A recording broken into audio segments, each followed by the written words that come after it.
Good morning, everybody. It's Carpo again.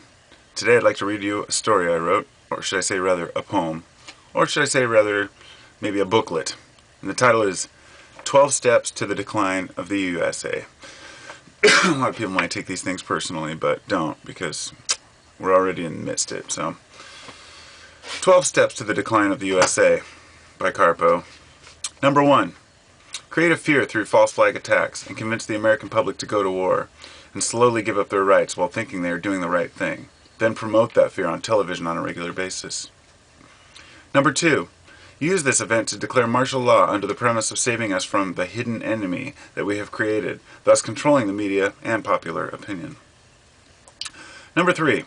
Use the threat of the false flag to obtain national support under false premise to enter lands which are rich in natural resources, although they may comply fully with all UN laws, create embargoes and boycott goods to weaken their economy from the inside, creating instability in the region and eventually degrading it to the point we can come in and appear as saviors, feed the people, stop the internal violence, etc., with ulterior motives in mind, of course. Number 4. Once settled, mine and dredge all resources from the region and use the region's cheap labor force to see that it costs next to nothing for us to produce. Keep the presence in the area to ensure future endeavors are manageable, and having a military base close to the action never hurts either. Pretend to restore power to the people and place a puppet in the office for the country. Done. Number 5. Continue process of invading resource-rich countries until you no longer have the ability or your plan is exposed to such a degree you can no longer keep it from the masses. As your arsenal of weapons grows, so does the rest of the world's. And while touting yourself as the world's protectors, other countries soon see the truth and begin to retaliate. But knowing the past U.S. wars well, they lie in wait until the time is right, stockpiling many bombs and biological weapons. Number 6.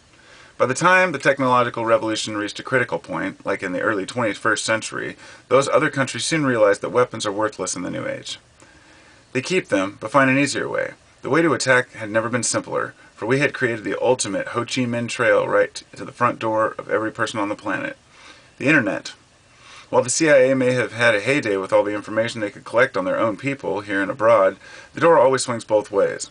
These days, a good hacker can spoil the net in a matter of minutes. So, with at least 500 million internet users in the world, why, may I ask, does the net even still work at all? Because good people keep it working, and good people keep the world afloat, and have good intentions. The only bad decisions usually come from the government and those in charge. Number 7. We, the people, realized the net could be used to organize and express our thoughts. We created Facebook, MySpace, Twitter, and countless other types of social network sites. We created YouTube, which was originally just for funny personal videos, but over time, these sites became serious. Bloggers made very pertinent sites aimed at bettering mankind. And now you can look and find just about any kind of spiritual, hateful, cat-loving, or dog-loving, political, or non-political site. It's all there. But then the tone changed. 8. We used the net to fight back. We organized rallies, had groups and activities. We were able to obtain everything and anything for survival over the net. We got ready. We got serious. We told the people what was really going on and about the government, what it's doing to our children, to our GMO-ridden crops, to our fluoridated drinking water, to the chemicals in the very air we breathe. Then we became aware, and it scared the hell out of them. So 9. With no way to terminate knowledge, the government's created a massive-scale disinformation campaign. They hire some of the best-known money experts to feed them bogus information, or at least the most vague of information, and pay them handsomely to spread this random garbage.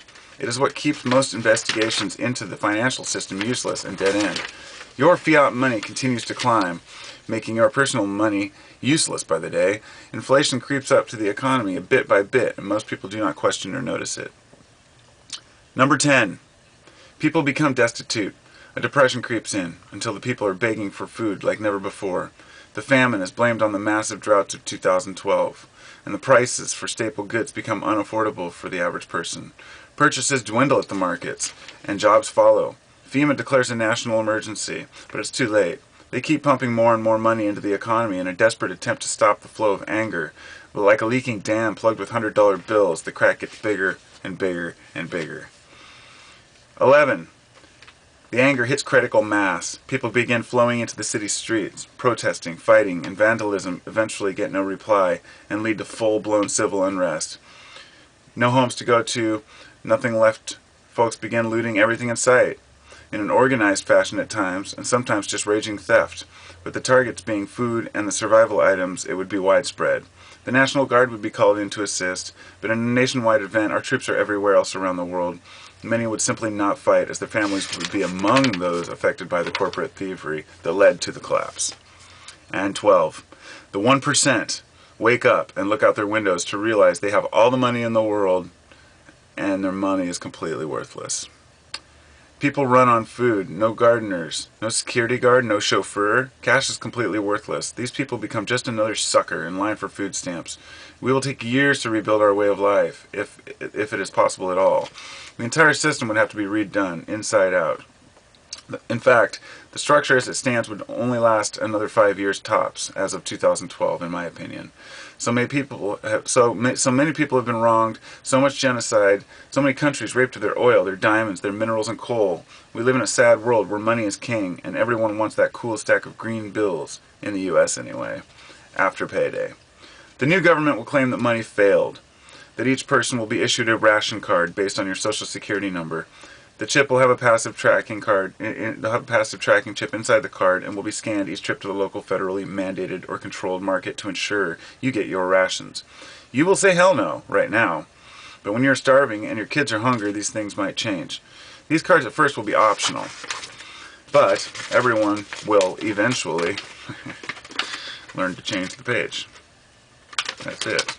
Now, everyone will eventually want to eat, and the government will ensure food is hard to come by. This card will eventually be your number, your name, your ID. You are living in an Orwellian society. It has just not happened yet. When the money is shown for what it really is, paper, the world is going to collapse. It has in the past, and it will again. Going off the gold standard was the worst thing a country could have done, and that country was the US. When another country tries to nationalize their oil, we come in and say no. We are the bullies, the neighborhood crooks. We have dug this hole that cannot be filled with cheap plasma TVs and PlayStations. We need to wake up the people, because if I have to get to number 13, it sure as hell won't be a pretty sight. Because number 13 is we are slaves to the police state, and that is not an option. Peace and love to you all. Carpo. Stay safe. Be smart.